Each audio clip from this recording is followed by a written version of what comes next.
نحمده ونصلي على رسوله الكريم اما بعد فقد قال الله تبارك وتعالى كما ورد في سورة الجاثية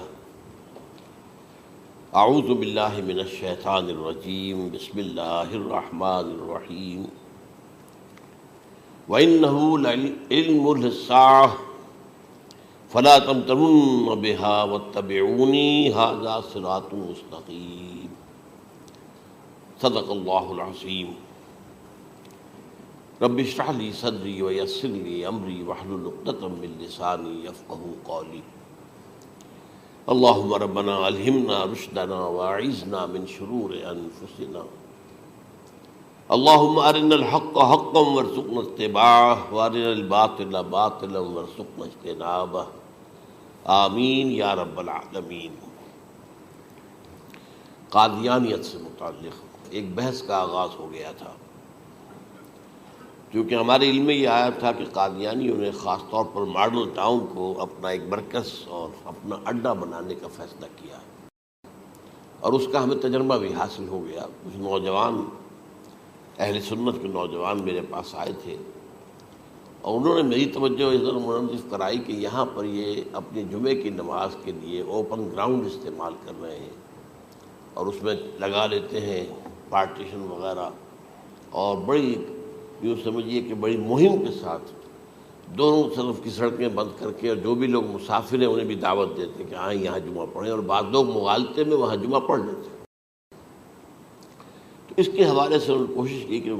کچھ نہ کچھ اس سلسلے میں، کیونکہ انہوں نے مجھے لا کر قانون دکھایا۔ پاکستان میں جو قانون نافذ ہے وہ یہ ہے، چاہے یہ کہ وہ نافذ نہیں ہے بالفعل، لیکن ہے، قانون کی کتاب میں تو موجود ہے کہ قادیانی اپنے کوئی جو بھی ان کے نزدیک بھی ان کے مذہبی شاعر ہیں ان کو مسلمانوں کی شکل میں برملا علی الاعلان ادا نہیں کر سکتے، کیونکہ وہ تو دھوکہ دینی بات ہو گئی کہ لوگ سمجھیں گے یہ مسلمان ہی ہیں۔ اب جب انہیں، آپ کو معلوم ہے کہ ہماری پوری جو مرکزی اسمبلی تھی، نیشنل اسمبلی، اس کے فیصلے کے تحت قرار دیا گیا بالاتفاق کہ قادیانی غیر مسلم ہے، دائرہ اسلام سے خارج ہے۔ یہ تو فیصلہ وہ پارلیمنٹ کا اس بڑے پیمانے، بعد میں پھر ضیاء الحق صاحب کے زمانے میں یہ تو ہوا تھا، آپ کو معلوم ہے، بھٹو کے زمانے میں۔ تو ضیاء الحق صاحب کے زمانے میں اسی کی گویا کہ فردر سٹیپ کے طور پر یہ بات طے کی گئی اور قانون بنا دیا گیا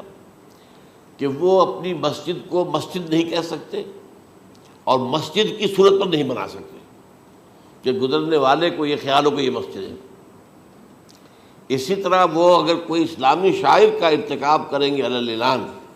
تو بھی یہ قابل تعزیر ہے، جرم ہے۔ وہ اپنے کئی احاطوں کے اندر، اپنے گھروں کے اندر جو چاہیں کریں، لیکن کھلے میدان میں آ کر جو شاعر اسلامی، بہرحال ان لوگوں نے سب کچھ اڈاپٹ تو کر رکھا ہے۔ سب سے بڑی بات تو وہ ہے کہ انہوں نے ایک جھوٹے نبی کا اقرار کیا ہے کہ وہ نبی ہے، اس نے ہمارے درمیان فصیل حائی کر دی ہے۔ اب جو اس کو مانتے ہیں ان کے نزدیک ہم کافر ہیں۔ آپ کو معلوم ہے کہ یہ میں بیان کر چکا ہوں کہ حالانکہ قائد اعظم کا کتنا بڑا احسان تھا کہ چودھری ظفر اللہ خان کو انہوں نے فارن منسٹر بنایا پاکستان کا، لیکن جب ان کا انتقال ہوا ہے قائد اعظم کا تو اس کی جنازے کی نماز میں شریک نہیں ہوا، وہ شخص موجود رہا۔ جو دوسرے ممالک کے سفراء آئے ہوئے تھے، ظاہر بات ہے وہ مسلمان تو نہیں تھے، کوئی عیسائی تھے یا کوئی اور تھے، ہندو تھے، بدھ تھے، جو بھی تھے۔ اب چونکہ قائد اعظم کا انتقال تھا ایک مملکت کے صدر کا، تو وہ لوگ سبھی موجود تھے، لیکن ظاہر ہے کہ وہ نماز میں شریک نہیں ہوئے، وہ مسلمان تو نہیں تھے۔ ان کے ساتھ کھڑا رہا یہ شخص۔ اس نے یہ بات، اور جب اس سے پوچھا گیا کہ تم شریک کیوں نہیں ہو تو اس نے کہا دیکھو بھائی، مجھے یا تو مسلمان سلطنت کا کافر وزیر سمجھ لو یا کافر سلطنت کا مسلمان وزیر سمجھ لو۔ میرے نزدیک یہ کافر سلطنت ہے، میں اس کا مسلمان وزیر ہوں کیونکہ میں قادیانی ہوں۔ اب تمہارے نزدیک یہ اسلامی مملکت ہے تو میں کافر ہوں، پھر میں اس کی نماز کیسے پڑھوں؟ تو بہرحال ان چیزوں کی وجہ سے جو دھوکہ دینے والا معاملہ ہو گیا، ورنہ کوئی اور لوگ ہوں یہاں پہ، ہمیں ان سے تعارض نہیں ہے۔ عیسائی بھی ہیں، اپنی تبلیغ کرتے ہیں، کوئی خلاف ان کے رد عمل نہیں ہوتا، الا یہ کہ کہیں یہ واقعہ پیش آ جائے یا کوئی یعنی خام خواہ کو شوشہ کوئی شرارتی لوگ اٹھا دیں کہ انہوں نے قرآن کی یہ جو ہے بے حرمتی کی ہے، تو یہ تو پھر تحقیق سے معلوم ہو سکتا ہے کہ واقعہ کی تھی کہ نہیں کی تھی۔ لیکن ایک وقت میں جو اس پر تو ان کا احتجاج ہوتا ہے، لیکن یہ کہ ان کے جو ہے چرچ ہے ان کی ساری اور تبلیغ ان کی ہو رہی ہے اور بڑھ بھی رہی ہے تعداد ان کی، لیکن اس کے خلاف کوئی رد عمل تو ہمارے یہاں نہیں۔ تو یہ ہے اصل میں وہ بات۔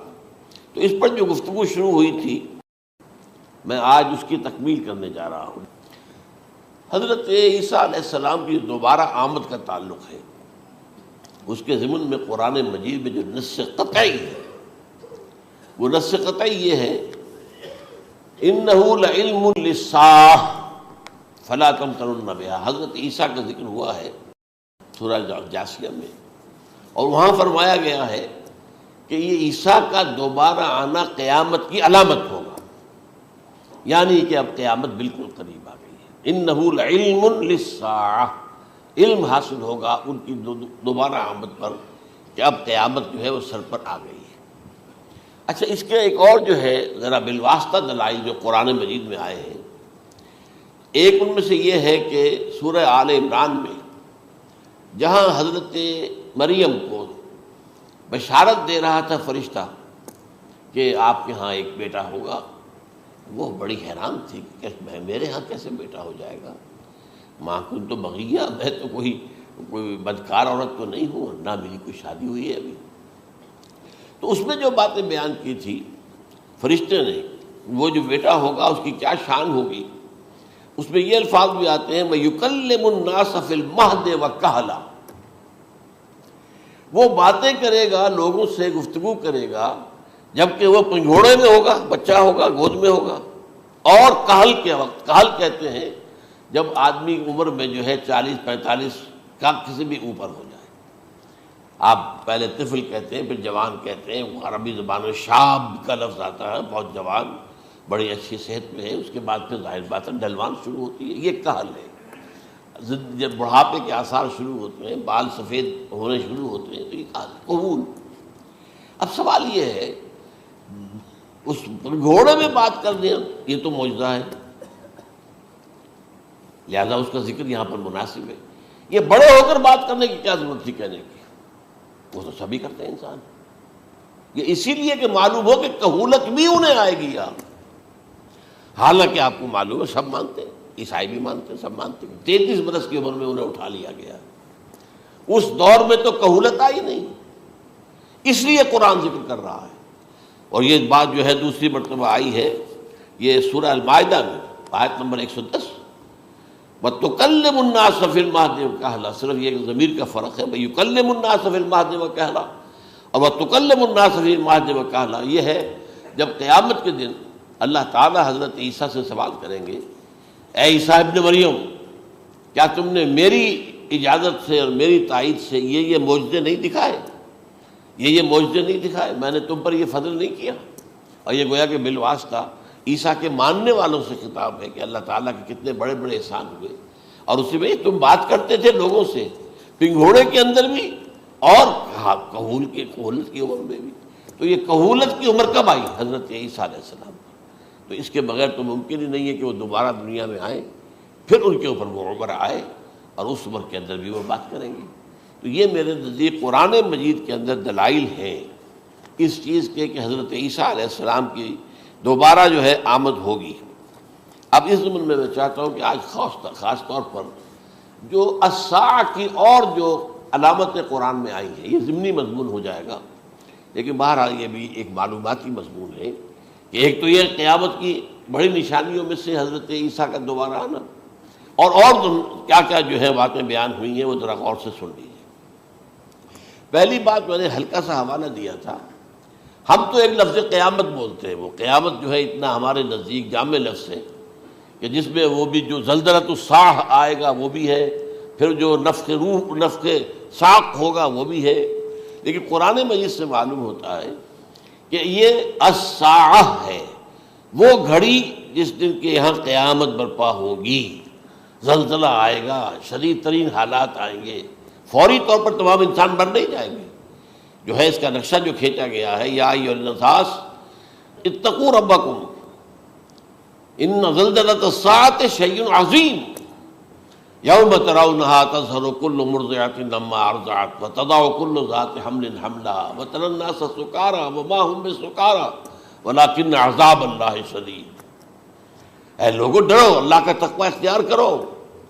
اس لیے کہ قیامت کا زلزلہ بہت سخت شے ہے، بہت بھاری شے ہے۔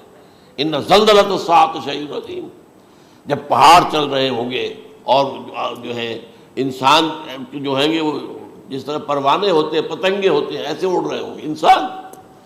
اور اس میں یہ بھی حال ہوگا کہ لوگ جو ہے ہر جو دودھ پلانے والی ہے وہ اپنے بچے کو بھول جائے گی۔ ظاہر بات ہے کہ اپنی پڑی ہوئی ہے مصیبت، حالانکہ سب سے زیادہ محبوب ترین شے دنیا میں اس سے اونچی محبت نہیں ہو سکتی جو ماں کو اپنے دودھ پیتے بچے سے ہوتی ہے، انہیں بھول جائے۔ تذہب کل مرضعۃ عما ارضعت، اور تمہیں ایسا محسوس ہوگا کہ لوگ کسی نشے کی کیفیت میں، یعنی وہ بدحواش ہیں، بدحواس ہو گئے، لیکن یہ کہ وما ہم بسکارى، اور وہ مدہوش نہیں ہوں گے، ولکن عذاب اللہ شدید۔ تو یہ ہے زلزلۃ الساعہ، وہ ایک خاص وقت جو ہے، ایک خاص گھڑی جس میں کہ یہ ہونا ہے۔ اس کے علاوہ قرآن مجید میں القارعہ، القارعہ والقارعہ وما ادراک ما القارعہ، یوم یکون الناس کالفراش المبثوث وتکون الجبال کالعہن المنفوش۔ اب یہ کیا ہے؟ یہ نقشہ قیامت، یہ الساعہ، القارعہ الساعہ۔ اسی کے ساتھ قرآن میں آتا ہے الواقعہ، اذا وقعت الواقعۃ لیس لوقعتها کاذبہ، تو یہ خافضۃ رافضہ، یہ الفاظ سورہ واقعہ میں ہے۔ اسی طریقے سے اور جو ہے الحاقہ، ما الحاقہ وما ادراک ما الحاقہ، یہ تمام جو الفاظ قرآن مجید میں آئے ہیں یہ آئے ہیں الساعہ کے لیے، قیامت کے لیے نہیں۔ قیامت میں بعد میں بتاؤں گا آپ کو۔ چنانچہ 3 نفخے ہیں جو قرآن سے ثابت، نفخ فی الصور، اور اس نفخ فی الصور کا یہ عالم ہوگا یوم ینفخ فی الصور ففزع من فی السماوات ومن فی الارض الا من شاء اللہ، جس دن پھونکا جائے گا سور میں، اور اس وقت صورتحال یہ ہو جائے گی کہ جو بھی آسمانوں میں ہے، زمین میں ہے، سخت پریشانی اور سخت پشیمانی اور ایک طرح کے مرعوبیت اور خائف ہو کر رہ جائیں گے، الا ان کے کہ جن کو اللہ چاہے، اس کے کوئی ملائکہ مقربین ہوں گے۔ من فی السماوات فی الارض ہے، اس کے ساتھ ہی یہ کہہ دیا گیا ہے، لیکن یہ باقی پورے لوگوں کے اوپر، پوری مخلوقات کے اوپر ایک جو ہے گھبراہٹ کی کیفیت طاری ہو جائے گی۔ تو یہ ہے پہلا فضا۔ دوسرا فضا کیا ہے؟ فضا صعق، صعق کہتے ہیں آدمی کا بے ہوش ہو جانا۔ یہ دوسری مرتبہ جب سور پھونکا جائے گا، وَنُفِخَ فِي الصُّورِ فَصَعِقَ مَن فِي السَّمَاوَاتِ وَمَن فِي الْأَرْضِ إِلَّا مَا شَاءَ اللَّهُ، یہ ہے کہ اس کے بعد وہ سب کے اوپر موت طاری ہو جائے گی۔ یہ دوسرے سور پھونکے جانے کے بعد ہے۔ پھر ثُمَّ نُفِخَ فِيهِ أُخْرَى، پھر ایک مرتبہ اور پھونک ماری جائے گی، یہ تیسرا ہو رہا ہے۔ فَإِذَا هُمْ قِيَامٌ يَنظُرُونَ، تو اچانک سب کے سب کھڑے ہوں گے اللہ کی طرف دیکھتے ہوئے۔ اب یہ جو ہے یہ ہے یوم القیامہ، قام یقوم قیامتاً، کھڑا ہونا، کیونکہ اس دن یوم یقوم الناس لرب العالمین، جس دن کے تمام انسان جو ہے کھڑے ہو جائیں گے اپنے رب کے حضور میں، جس کا نقشہ کھینچا گیا ہے اذا دکت الارض دکا دکا وجاء ربک والملک صفا صفا۔ تو یہ سب کے سب انسان بھی جو ہے موجود ہوں گے، فرشتے صفے باندھے ہوئے ہوں گے، اور اللہ تعالیٰ جو ہے اپنے خاص عرش کے ساتھ، یحمل عرشہ ثمانیہ، 8 فرشتے اس عرش کو اٹھائے ہوئے ہوں گے، جبکہ یہ آسمان پھٹے گا اور اس روئے ارضی پر اللہ تعالیٰ کا نزول ہوگا۔ یہ جو ہے ہمارا یوم القیامہ یہاں ہے، یوم القیامہ ہی میں جو فیصلے ہونے یہاں ہونے، قصہ زمین برسر زمین، جو نیکیاں تم نے یہاں کمائی ہیں یا جو بدیاں تم نے یہاں جن کا ارتکاب کیا کا فیصلہ یہاں ہوگا۔ اس کے بعد واللہ عالم کچھ اور بھی چیزیں ہیں، لیکن یہ کہ وہ سب عام طور پر لوگوں کے علم میں نہیں ہے۔ میں نہیں چاہتا کہ خام خواہ کسی نئی بات سے کوئی جو ہے ذہنوں کے اندر کوئی ایک تشکیک پیدا ہو جائے، شبہات پیدا ہو جائے، لیکن یہ چیزیں جو میں نے آپ سے عرض کی یہ از قرآن ثابت ہے، اسی زمین پر اترنا ہے۔ وجاء ربک والملک صفا صفا، یہ سب کے سب آئیں گے، اور ملائکہ، اور اس کے علاوہ جو ہے دوسرے مقامات پر جس کا نقشہ کھینچا گیا ہے سورۃ الحاقہ ہی کے اندر ہے۔ اللہ کا عرش جو ہے 8 فرشتے اٹھائے ہوئے نیچے اتریں گے۔ تو یہ تمام چیزیں قرآن مجید میں مذکور ہیں، اور یوم القیامہ یہی ہوگا، لیکن وہ ہے یوم القیامہ، ہم قیامت کہتے ہیں اس کو، جس کو قرآن کہتا ہے الساعہ، الزلزلہ، الحاقہ، القارعہ، الواقعہ، یہ ہے در حقیقت جو پہلا معاملہ ہے کہ اس کے اندر جو ہے فضا ہو جائے۔ اب دیکھیے جو علامات قیامت احادیث میں آئی ہیں وہ میں آج آپ کو سنا رہا ہوں۔ ان کو دو حصوں میں تقسیم کیا جاتا ہے، علامات صغریٰ، علامات کبریٰ۔ چھوٹی نشانیاں جو درجہ بدرجہ درجہ بدرجہ درجہ بدرجہ حاضر سامنے آئیں گے۔ ایک ہے بالکل قیامت سے متصل قبل بڑے جو خرق عادت واقعات ہوں گے وہ آئیں گے۔ اچھا، پہلی چیز کے سلسلے میں حضرت انس رضی اللہ تعالیٰ عنہ سے یہ مروی ہے اور یہ حدیث متفق علیہ ہے۔ پہلی علامت حضور نے بیان کی قیامت کی علامات میں سے، اب میں لفظ قیامت اسی معنی میں بول رہا ہوں جس میں کہ ہم عام طور پر بولتے ہیں۔ آپ نے فرمایا علم اٹھا لیا جائے گا، جہالت کا دورہ ہوگا۔ اب یہ کون سا علم اٹھایا جائے گا؟ سائنس کا علم نہیں، دین کا علم۔ آج تو ساری قدر و قیمت جو ہے جس کے لیے دوڑتے ہیں لوگ، لاکھوں روپے کی فیسیں دے کر ایم بی اے ہو رہے ہیں، یہ جو ہے اکاؤنٹنسی کا پاس کر رہے ہیں، یہ سی اے کر لیا ہے، یہ کوئی اور جو ہے فزکس میں کوئی کیمسٹری میں ڈاکٹریٹ کر لی ہے، ڈاکٹر بن گئے تو کیا ہی کہہ رہے ہیں۔ اس لیے کہ بڑی چیز جو پاکستان سے ایکسپورٹ ہوتی ہے وہ ڈاکٹر ہیں۔ جو اتنے بڑے پیمانے پر جو کالج کھلے ہوئے، 3 لاکھ روپے ایک سال کی فیس، 5 لاکھ روپے ایک سال کی فیس، یہ کیوں لیتے ہیں اور کیوں لوگ دیتے ہیں؟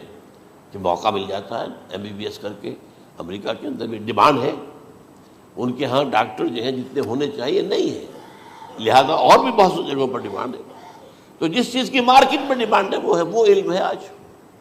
آج علم کمپیوٹر کا علم ہے یہ، حالانکہ ان میں سے کسی کے اوپر لفظ علم کا اطلاق میرے نزدیک غلط ہے، جہالت ہے۔ علم وہ ہے جو ذہن کو جلا دے، جو سوچ کو جلا دے، روشنی پیدا کرے، دماغی روشنی، وسعت دے، انسان کے فکر کو وسعت دے، اس کے ذہنی جو ہے جو افق ہے اس کو وسیع کرے۔ علم تو وہ ہے جو حقیقت کے کیا علم بھی اس سے عطا فرمائے۔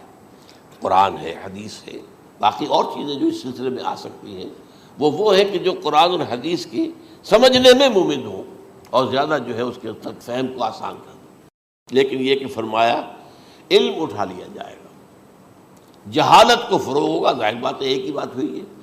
دوسرے نمبر پہ یہ کہ جہالت کو فروغ ہوگا۔ نمبر 3 زنا کثرت سے ہوگا۔ نمبر 4 شراب نوشی عام ہو جائے گی۔ نمبر 5 عورتوں کی تعداد بہت زیادہ ہو جائے گی، مردوں کی تعداد کم ہو جائے گی، یہاں تک کہ 50 عورتوں کا خیر خبر کرنے والا، کوئی نگرانی کرنے والا، وہ ایک مرد۔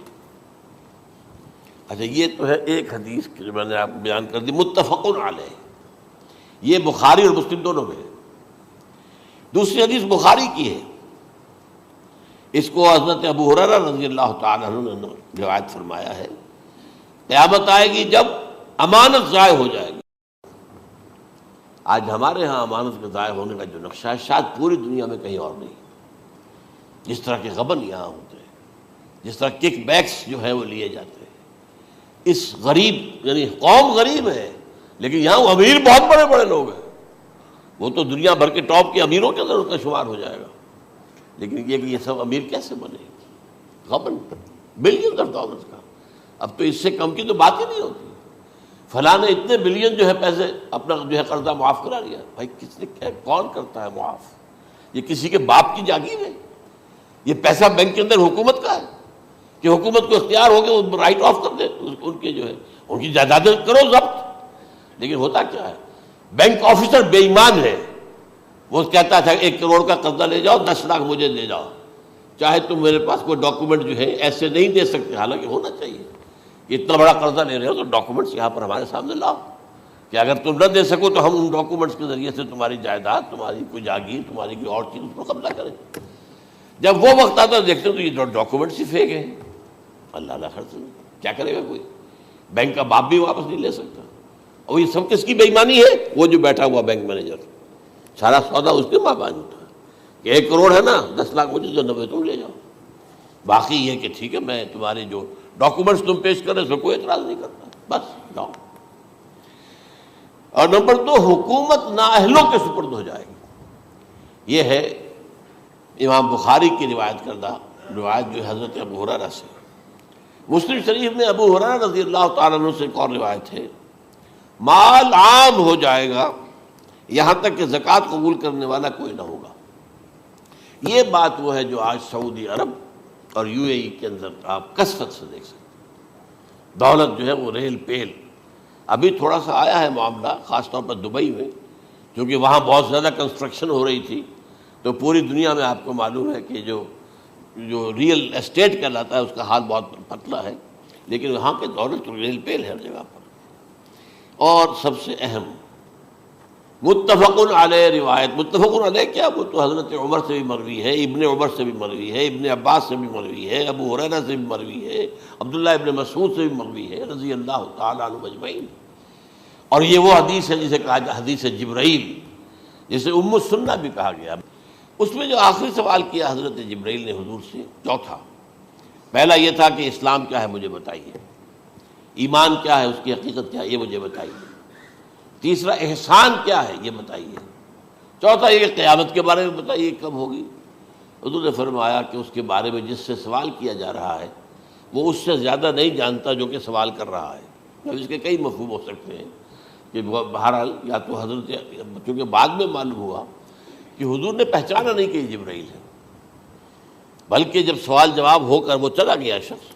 تو اچانک حضور کے ساتھ ذرا ردو ہو ہی لیا، ذرا بلانا اس کو دوبارہ لانا۔ اب جو دیکھا کہ یہ وجود ہی نہیں اس کا، آسمان نے اس کو اچک لیا، زمین نے نگل لیا، کیا ہوا ہے؟ پھر آپ نے یہ جبرائیل تھے جو تمہیں تمہارا دین سکھانے آئے تھے جبکہ تم سوال نہیں کر رہے ہو۔ یہ بڑے بیسک کوسچن تھے، اس لیے کہ دنیا کے ہمارا نظام اسلام پر ہے، ایمان پر نہیں ہے، اس لیے کہ ایمان کو ویریفائی کر ہی نہیں سکتے۔ کیسے پتہ ہوگا اس میں ایمان ہے یا نہیں ہے؟ کوئی آلہ نہیں ہے، کوئی الیکٹروکارڈیوگرام ابھی تک ایسا نہیں ہے، کوئی جو ہے اور جو طریقے چل رہے ہیں وہ تو ان کے ذریعے سے یہ تو نہیں معلوم ہو سکتا ایمان ہے کہ نہیں۔ لہذا یہاں کا سارا نظام اسلام پر ہے، شہادت اللہ الہ الا اللہ وان محمد رسول اللہ، پھر ایک نظام بنا دیا، وإقام الصلاۃ وإیتاء الزکوٰۃ وصوم رمضان وحج البیت۔ اس میں بھی یہ ہے کہ اگر کوئی نماز کو نہیں مانتا تو کافر ہوگا، لیکن نماز پڑھتا نہیں ہے تو کافر نہیں ہے، فاسق ہے، فاجر ہے، گناہ گار ہے، کمزور مسلمان ہے۔ اس طرح زکوٰۃ کا منکر ہو جائے گا تو وہ کافر ہوگا، لیکن زکوٰۃ دے نہیں رہا ہے تو یہ گویا کہ گناہ گاری ہے، کمزوری ہے۔ تو اس حوالے سے نوٹ کر دیجئے کہ یہاں کا دنیا کا سارا اسلامی نظام اور سارا کانسٹیٹیوشنل اور لیگل سسٹم جو ہے اسلام کا وہ اقرار باللسان پر ہے، ایمان ہے وہ کہ جس کی بنیاد پر وہاں فیصلے ہوں گے۔ یہاں کوئی شخص مسلمانوں کا بڑا لیڈر ہے، بڑا علامہ ہے، بڑی اس کی قدر و منزلت ہے، اس کے ہاتھ چومے جا رہے ہیں، پاؤں چومے جا رہے ہیں، ہو سکتا ہے وہاں کہا جائے دفع ہو جاؤ، تمہارے دل میں ایمان نہیں تھا، تم نے یہ سب کچھ کیا تھا اس لیے کہ کہا جائے کہ بڑے عالم ہو، اور یہ کہا جا چکا فقط قیل، اب یہاں کچھ نہیں ہے تمہارے پاس۔ پھر فرشتوں کو حکم ہوگا کہ اس کو گھسیٹتے ہوئے جہنم میں ڈال دیں۔ 3 باتیں بیان کی آپ نے، یہی حشر اس کا ہوگا مالدار کا، اللہ پوچھے گا میں نے تمہیں بہت مال دیا، تم نے کیا کیا؟ وہ کچھ گنوانا شروع کرے گا، اللہ فرمائے گا جھوٹ بول رہا، ادب تھا، تم نے یہ خیرات و صدقات اس لیے کیے تھے کہ تمہاری سخاوت کے ڈنکے بج جائے، تعریفیں کی جائے، وہ کی جا چکی ہے، دنیا میں ڈنکا بج گیا، یہاں کچھ نہیں ہوا، وہ نیت دل میں کچھ اور تھی تمہارے۔ میں لیس البر ان تولوا وجوہکم والا قرآن مجید کا سبق ہمارا منتخب نصاب کا نمبر 2 بڑی تفصیل سے بیان کیا۔ یہی معاملہ ہوگا اس عالم کا، اللہ فرمائے گا میں نے تمہیں علم دیا، تم نہیں، وہ کہے گا میں نے علم پھیلایا لوگوں میں ہدایت کی، جھوٹ بول رہے ہو، تم نے تو صرف اس لیے کیا تھا، تمہاری نیت یہ تھی کہ بڑا عالم شخص ہے، بڑا فاضل شخص ہے، تو یہ سب کہا جا چکا۔ تو وہاں کا معاملہ جو ہے وہ اسلام پر نہیں ہے، یا آپ دکھائیں گے دیکھیے یہ میرا آئیڈینٹی کارڈ، اس پہ اسلام میرا مذہب لکھا ہوا ہے، یا یہ میرا پاسپورٹ ہے، آئیڈینٹیفیکیشن کے لیے دنیا میں عام طور پر یہ چیزیں ہوتی ہیں، کوئی تعلق نہیں۔ آخرت کا معاملہ کسی اور شے پر ہے، وہ تو ایمان دل میں ہے، اور تمہارے تمام جو حرکات ہیں، اعمال ہیں، ان سب کے اندر جب تک کہ اصل جو قوت متحرکہ ہے وہ اللہ کی محبت نہ بن جائے، اخلاص للہ، بحب اللہ للہ، اور یہ کہ یہ تمام چیزیں جیسا کہ فرمایا، ایک حدیث بڑی پیاری ہے، ایمان کی تکمیل کی علامت کیا ہے؟ فرمایا من احب للہ وابغض للہ ومنع للہ واعطى للہ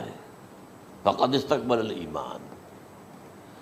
جس شخص کے نے محبت جس سے بھی کی اللہ کے لیے کی، اپنے مفادات کے لیے نہیں، رشتہ داری کی بنیاد پر نہیں، محبت اوپر ہو جائے، رشتہ دار کا حق ہے دو، بیوی کے حقوق ہیں دو، لیکن محبت یہ اللہ کے لیے ہو کہ فلاں شخص سے مجھے محبت اللہ کے لیے، اور اگر نفرت رکھی تو اللہ کی وجہ سے رکھی، اس لیے رکھی کہ وہ اللہ کے دین سے دور ہے، وہ اللہ کے راستے پر نہیں آ رہا ہے، وہ فسق و فجور کی جو ہے زندگی کو آ رہا ہے۔ اس میں بھی یہ ہے کہ یہ نہیں ہے تعلق قطع کر لو، تعلق قطع کرو گے تو تبلیغ اور اصلاح کا موقع کہاں رہے گا، لیکن دلی محبت نہیں ہوگی اس سے۔ تو اگر محبت ہے تو اللہ کے لیے، اور نفرت ہے تو اللہ کے لیے، اور کسی کو کچھ دیا ہے تو اس لیے کہ اللہ کا حکم ہے کہ دوں، اور کسی سے کچھ روکا ہے تو اس لیے کہ اللہ کا حکم ہے کہ روکوں، اس کو نہیں دینا ہے۔ فقد استکمل الایمان، تو اس شخص نے ایمان کی تکمیل کر لی۔ یہ ہے اصل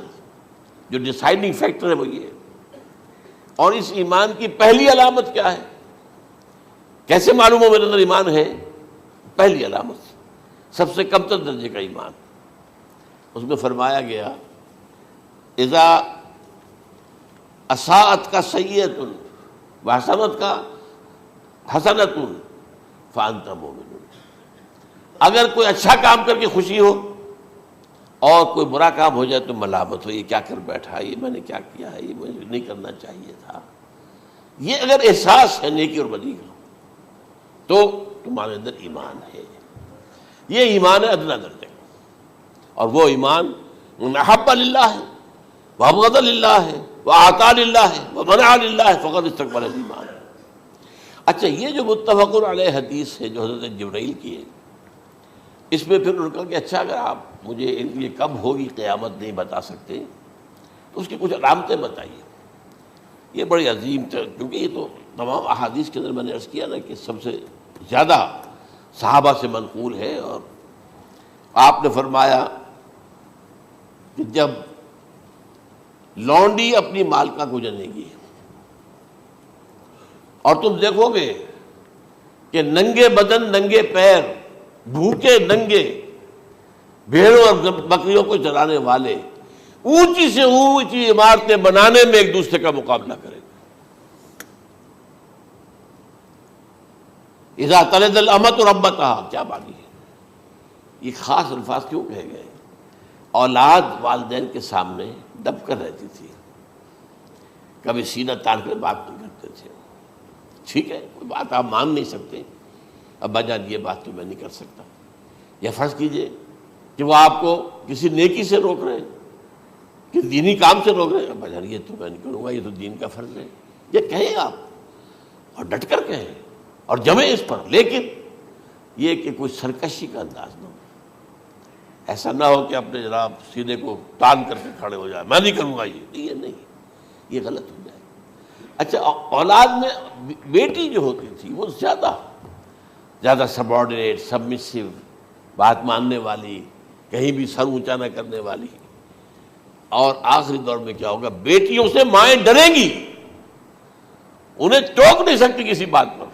پتہ نہیں کیا بک دے گی، کیا بکواس کر دے گی۔ یہ تو ہمارے ہاں ہو گیا ہے، باہر کیا ہے وہ تو آپ یہ بھی نہیں پوچھ سکتے۔ آپ کی 13 برس کی لڑکی آئی ہے رات کو 1 بجے، نہیں پوچھ سکتے کہاں رہی ہو، یہ رات کہاں گزاری، پوچھ ہی نہیں سکتے، یہ پوچھنا بھی جرم ہے۔ اپنے چھوٹے بچے کو آپ نے ایک تھپڑ مار دیا، تہذیب ہے، سکھانا ہے، غلط کام کیا ہے، اس کی سرزنش ہو رہی ہے، فوراً وہ اگر ایک فون کر دے گا پولیس آئے گی، بچے کو لے جائے گی، اسے لا کر کہیں اور جو ہے ڈپازٹ کرے گی، اور آپ پر مقدمہ چلے گا، آپ کو اس کی سزا بھگتنی ہوگی۔ ظاہر بات ہے کہ پھر وہاں سرکشی کا کیا عالم ہوگا، پھر اولاد کہاں سر جھکائے گی، کس درجے میں جھکائے گی، اس کی تربیت عثمانی ہوئی نہیں۔ تو ان تلد الامۃ ربتہا، گویا کہ بیٹی کے نزدیک ماں جو ہے وہ ایسی ہو جائے گی جیسے لونڈی، گویا کہ لونڈی نے ایک اپنی مالکہ کو جنم دیا ہے، بیٹی مالکہ بن جائے گی اور ماں جو ہے لونڈی بن جائے گی، اور دولت کی ریل پیل کا ابھرتا دکان، یہ جو بھوکے ننگے اور مفلس، کیا حال تھا 100 برس پہلے، انہیں کھانے کو کچھ نہیں ملتا تھا۔ یہ مشرقی ساحل پر تھے، یہ سوائے یہ کہ مچھلیاں پکڑ لی، اللہ خیر اللہ وہ کھا لی، یا کہیں ان کو بیچ دیا، کوئی بنڈی لگ گئی، بنڈی لگ جاتی تھی وہاں، اور کیا تھا۔ اور مغربی ساحل پہ کیا ہوتا تھا، ساری ان کی معیشت حج کے گرد گھومتی تھی، حاجی آئے ہیں، خریداریاں کر رہے ہیں، اور آپ کو معلوم ہے پوری دنیا سے مال پہلے بھی پہنچتا تھا وہاں، آپ کو جو ہے ہر ملک کے ہر کونے کا پھل وہاں مل جائے گا آج بھی۔ اور وہاں پر یہ ہے کہ سب سے بڑی بدوؤں کے لیے سب سے بڑی بات کیا تھی، قربانی کا گوشت، اسے وہ سکھاتے تھے، سخت چمڑے کر کے کھاتے تھے، یہ ان کا حل تھا۔ آج جا کر دیکھیے نئے شہر بن رہے ہیں، امریکنز کو کانٹریکٹ دیے جا رہے ہیں، بالکل ماڈرن شہر بنا دو، ایک ایبسلیوٹلی ماڈرن شہر جو ہے وہ جو مشرقی ساحل کے اوپر جو پہلے سے آرام کو سٹی ہے، امریکن سٹی ہو، اس کے اندر کوئی سعودی بھی داخل نہیں ہو سکتا سوائے جس کے پاس اس سٹی کی طرف سے لائسنس نہ ہو، اور اس کی چار دیواری کے اندر، چار دیواری کیا فصیل کے اندر کہی ہے، جو چاہو کرو، کوئی تم پر پابندی نہیں، ننگے نہاؤ، تالاب ہے نہا رہے، ننگی عورتیں ننگی مردیں نہا رہے، کوئی پوچھنے والا نہیں۔ اب اسی قسم کا ایک سٹی آباد ہونا جا رہا ہے مغربی ساحل پر، جدہ اور ینبوع کے درمیان، اور اس میں اصل میں جتنی بھی دولت ہے جو پیٹرول کی ہے وہ وہیں پر رکھ لی جاتی ہے امریکہ کے اندر، تاکہ امریکہ جو ہے ایسے ایسے پروجیکٹ بنا کر جب تمہیں دے گا تو اس میں سے پیسے لے گا، وہ نہیں ملتی ان کو واپس۔ بہرحال یہ تو ایک میں نے ایک جگہ آپ سے ذکر بھی کیا تھا، دی کنفیشنز آف این اکنامک ہٹ مین، وہ کنفیشنز کی بات جو ہے اگر آپ میں سے کسی کو دلچسپی ہو تو اسے پڑھیں، کہ کس طریقے سے 1973 کے آئل امبارگو کے بعد جو شاہ فیصل شہید کے زمانے میں ہوا تھا، پھر جس طریقے سے امریکہ نے ان تمام ممالک کو جکڑ لیا ہے، اس کا پورا جو پروسیس کیا تھا وہ سامنے آتا ہے۔ بہرحال اس کے بعد آتا ہے علامات کبریٰ کا ذکر، بڑی علامتیں جو کہ بالکل خرق عادت کے انداز میں ہوگی، جن کا معاملہ جو ہے وہ آپ کے ناپ تول میں نہیں آ سکتا، آپ کی کیمسٹری فزکس اس کا جو ہے وہ نہیں کر سکتی، ادراک ہوگا یہ قیامت کی۔ ان میں نمبر 1 کیا ہے، ایک بہت بڑا دھواں آئے گا، پوری دنیا کو لپیٹے گا۔ نمبر 2 دجال کا ظہور ہوگا، جو اپنی خدائی کا دعویٰ لے کر آئے گا اور بنوائے گا، اس کے ہاتھ میں ہو جائیں گے، قبضے میں ہو جائیں گے سارے ذرائع پیداوار کے، اس کی طرف بھی پہلا قدم اٹھ چکا ہو، ٹرپس کے نام سے معاہدہ ہو چکا ہے، کوئی ملک اپنا بیج پیدا نہیں کر سکتا، یہ بیج ہم نے ڈیولپ کیے ہیں، ان کے ڈیولپمنٹ سے پہلے تم ایک ایکڑ سے کتنی گندم لیتے تھے، آج کتنی لے رہے ہو، کس بنا پر؟ جینیٹکس کا جو کام ہم نے کیا ہے اس کی بنا پر ہو رہا، ہاں تو ہمارا حق ہے، اس کی رائلٹی ہمارے پاس آنی چاہیے، لہذا صرف ان اداروں سے ملٹی نیشنل سے خریدا جائے گا بیج، اور بیج بھی وہ دیں گے وہ کہ جس سے جو فصل اگے گی وہ بیج نہیں لا سکتے، وہ بیج کا کام نہیں کر سکتے۔ جیسے آپ کو معلوم ہے کہ آپ کے ہاں جو گوشت کھایا جاتا ہے مرغے کا، تو مرغا وہ جو ہے اس میں مرغا ہو یا مرغی ہو، اس کے اندر کوئی وہ کیفیت ہی نہیں ہے، ان کے انڈے جو ہے ان سے آپ بچے حاصل نہیں کر سکتے، ہے تو انڈا، دیکھنے کو تو انڈا ہے لیکن وہ بنڈا جو ہے اس سے بچہ تو نہیں حاصل کر سکتے۔ ایسے ہی وہ گندم کا بیج دیں گے، نظر آئے گی گندم، لیکن اس کے اندر وہ صلاحیت نہیں ہے کہ اس سے جو فصل اگے گی اس کا نتیجہ جو ہے وہ بھی آپ لے سکیں، یہ ہونا ہے، اللہ جانے، قدم اٹھ رہے ہیں ادھر۔ پھر یہ ہے کہ دابۃ الارض، زمین سے ایک حیوان نمودار ہوگا، زمین شق ہوگی۔ ابھی میں کہہ رہا ہوں خرق عادت ہے، یہ چیزیں وہ نہیں ہیں جو ہماری کسی حساب کتاب میں جو باتیں پہلے آئی ہیں وہ تو حساب کتاب میں آ رہی ہیں، ساری سمجھ میں آ رہی ہیں، ساری چیزیں مشاہدہ ان کا ہو رہا ہے، لیکن یہ ہے کہ دابۃ الارض، یہ کہتے ہیں کہ کوہ صفا، اس میں تو نہیں ہے حدیث میں، کوہ صفا پھٹے گا اور اس میں سے ایک حیوان دابہ وہ ظاہر ہوگا، تو اسی لیے فرمایا ہے وَإِذَا وَقَعَ الْقَوْلُ عَلَيْهِمْ أَخْرَجْنَا لَهُمْ دَابَّةً مِّنَ الْأَرْضِ تُكَلِّمُهُمْ، تو ہم اندر سے پیٹ کے چیر کر زمین کے پیٹ کو ایک حیوان کو برآمد کریں گے جو انسانوں سے بات کرے گا، گفتگو کرے گا۔ نمبر 4 طلوع الشمس من المغرب، یہ بھی خرق عادت، سورج تو طلوع ہوتا ہے مشرق سے، غروب ہوتا ہے مغرب میں، لیکن اس وقت معاملہ الٹا ہو جائے،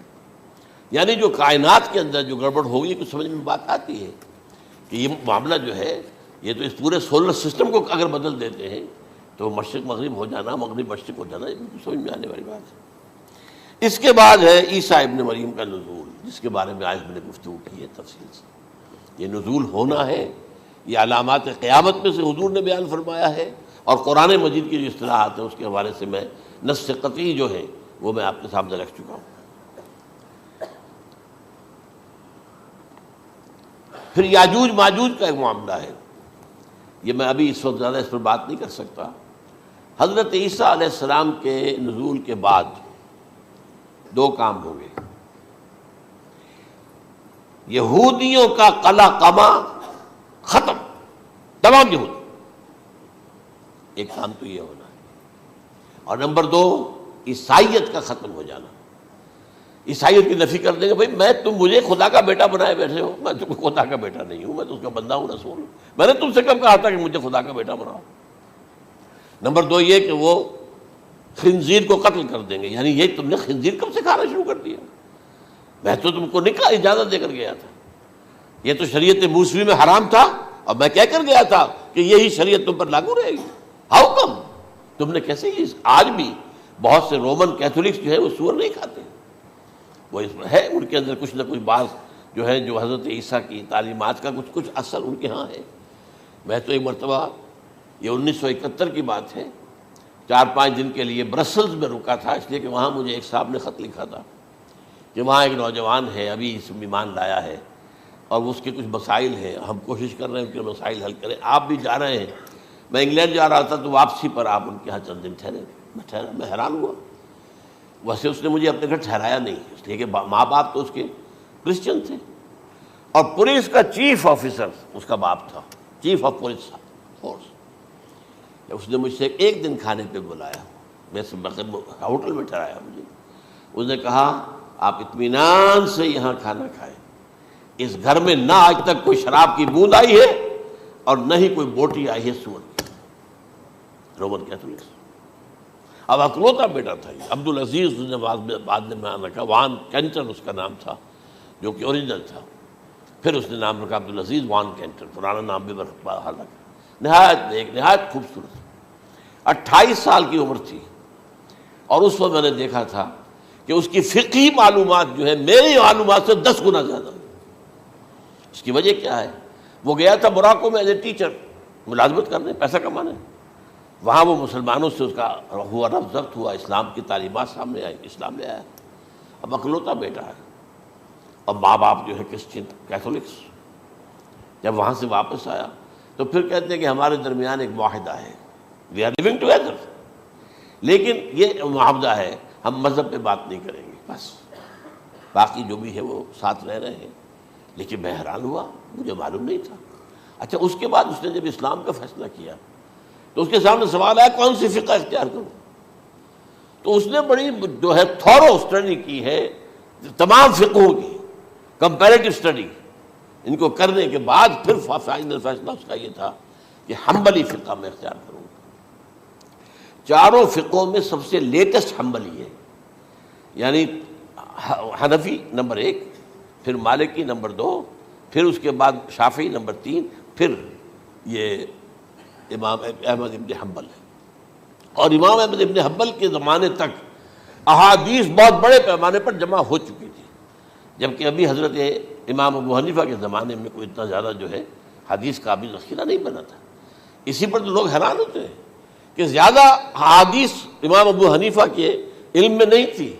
لیکن بجال ہے کہ ان کا کوئی فتویٰ جو ہے کتاب و حدیث کے، کتاب اور سنت کے خلاف ہو، اگرچہ انہوں نے صاف کہا کہ اگر تم پاؤ کوئی ایسی سچی حدیث، پختہ حدیث جو میری کسی رائے کے خلاف ہو تو میری رائے کو دیوار پر دے مارنا اور اس صحیح حدیث کی پیروی کرنا۔ لیکن ویسے اس کے بعد یہ کمال یہ ہے کہ بہت ہی کوئی شاذ معاملہ ہے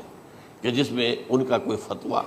وہ کتاب و سنت کے منافی ہو یا سنت کے منافی ہو۔ کتاب پہ تو سوال پیدا نہیں ہوتا، کتاب تو ساری ان کے سامنے موجود تھی۔ اس کے بعد یہ ہے کہ یاجوج ماجوج، جیسے میں بتا رہا تھا آپ کو کہ جب عیسائیت بھی ختم ہو گئی، یہود ویسے ختم ہو گئے، استیصال ہو گیا، جڑ کٹ گئی، اب عیسائیت گویا کہ اسلام میں ضم ہو گئی، عیسائیت مذہب ختم، یہودی خود ختم، اب یہ طاقت کتنی ہو جائے گی؟ تقریباً 2/3 دنیا آ گئی، تمام اب عیسائی 2 ارب کے قریب ہے، 1 ارب 90 کروڑ ہو گئے، یا مسلمان بھی 1 کروڑ 50-60 لاکھ ہیں، دونوں کو جوڑ لیجیے کتنے ہو گئے؟ 6 ارب کل آبادی ہے۔ لیکن اس کے بعد آتا ہے یاجوج ماجوج کا خروج۔ یہ یاجوج ماجوج میرے نزدیک چائنا اور رشیا ہے، ان کی مجموعی طاقت اتنی ہوگی، اور یہ اس طرح آئیں گے ہر اونچائی پر سے اترتے ہوئے، پھسلتے ہوئے، جیسے 1962 میں جب وار ہوئی تھی بٹوین چائنا اینڈ انڈیا 1962 میں، تو وہ اس وقت کا نقشہ مجھے آج بھی اخبارات میں پڑھتا تھا تو یاد، waves after waves of Chinese soldiers were coming down the slopes of Himalayas۔ یہ تو وہ ہے نا جن کی تعداد کا کوئی حساب نہیں ہے، اور رشیا اور یہ مل کر جو ہے، میرا اندازہ یہ ہے کہ جب پہلے ملحمۃ العظمیٰ ہوگی وہ عیسائیوں اور مسلمانوں کے درمیان، اس وقت یہ دونوں پاورز نیوٹرل رہیں گی،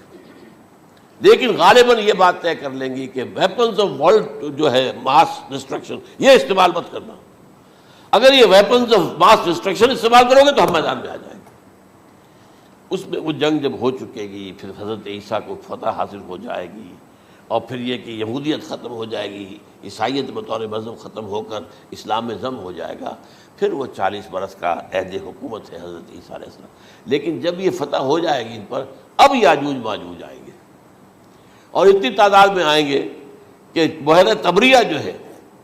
اس کا سارا پانی پی جائیں گے۔ یہ تو اگر آپ کو کبھی اندازہ ہو، یا کوئی آپ جانیں ان لوگوں کو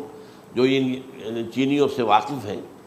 وہ کہتے ہیں زمین پر ہلتی ہوئی کوئی چیزوں سے وہ چھوڑی چھوڑ کے کھا جائیں گے۔ جہاں وہ جاتے ہیں ایز اے لیبرر، وہاں کے جو سارے کتے ہیں ختم، ساری بلیاں ختم، ہر شے، وہ جو سانپ کھاتے ہیں،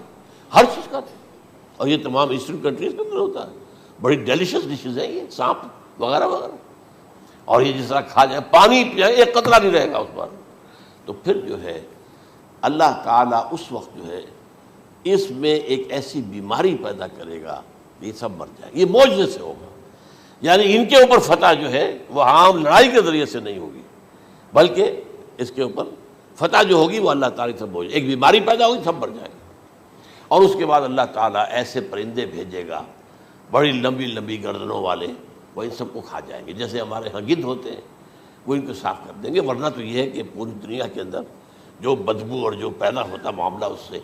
تو اس نوع انسانی کی بقا ممکن نہیں تھی۔ ان کے خاتمے کے بعد پھر یہ ہوگا کہ حکومت اسلامی جو ہے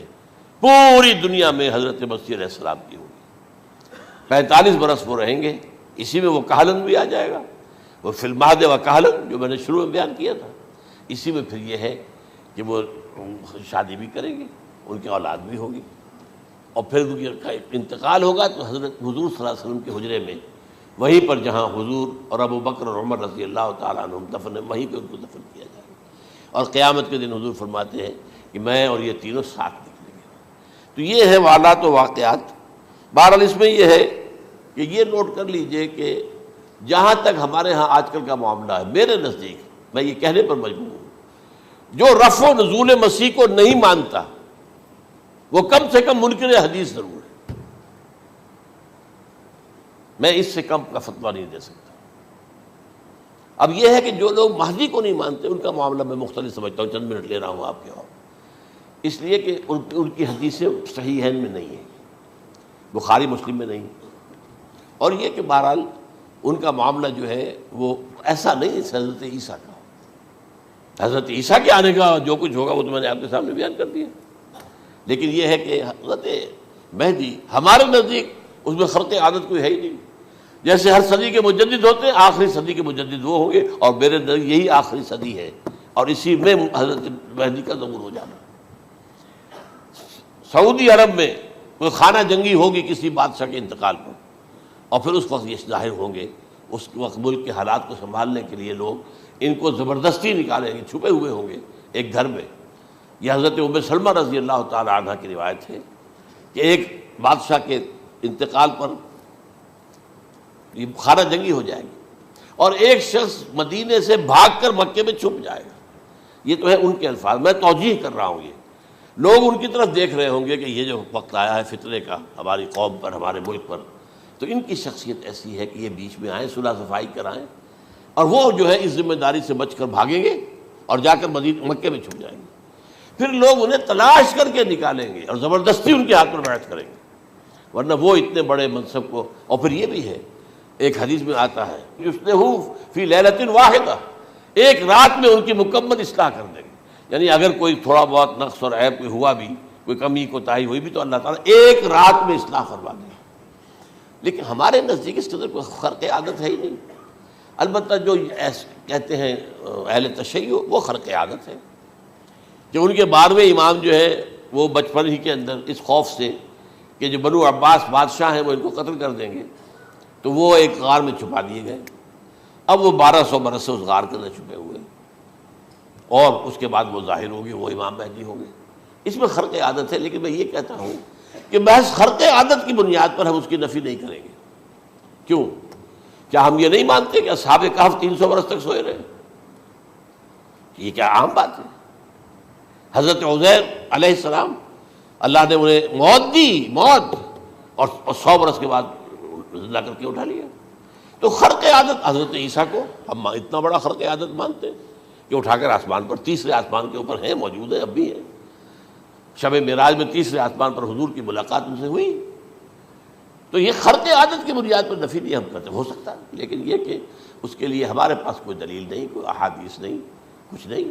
اس لیے ہم اس کو نہیں مانتے. البتہ خود وجود جو ہے حضرت مہدی کا، وہ کوئی عجیب بات نہیں ہے. وہ تو جیسے پہلے بھی آئے ہیں ہمارے مجددین، ایسے مجدد ہوں گے اور دین کو تازہ کر دیں گے. ایک صحیح اسلامی ریاست جو ہے وہ عرب میں قائم ہو جائے گی دوبارہ. حضور نے فرمایا وہ عدل اور انصاف سے عرب کو اسی طرح بھر دے گا جیسے کہ وہ اس سے پہلے ظلم اور جور اور زیادتیوں کے سے بھری ہوئی ہوگی. تو یہ کام ہوگا، یہ تو مجدد کا کام ہوتا ہی ہے اس حوالے سے. لیکن بہرحال میں نے پھر بھی کہا کہ اگر احادیث کی کمزوری کی وجہ سے کہ صحیح عین میں نہیں ہے، اگر کوئی شخص انکار کرے تو مجھے کوئی اعتراض نہیں ہے، ٹھیک ہے. لیکن جو حضرت عیسیٰ کے نفع سماوی اور حضرت عیسیٰ کے نزول کا انکار کرتا ہے، وہ کم سے کم، میں انہیں اور آگے کوئی فتویٰ نہیں دیتا کہ وہ کافر ہو گئے یا یہ ہو گئے یا وہ ہو گئے، لیکن منکر حدیث کے لائن میں تو وہ لازمت کھڑے ہو گئے، کیونکہ اتنی واضح اور پکی حدیثیں ہیں حضرت مسیح کے نزول کی، اور علامات قیامت میں جس طرح ان کا ذکر آتا ہے کہ اس سے انکار جو ہے وہ جب تک آپ پوری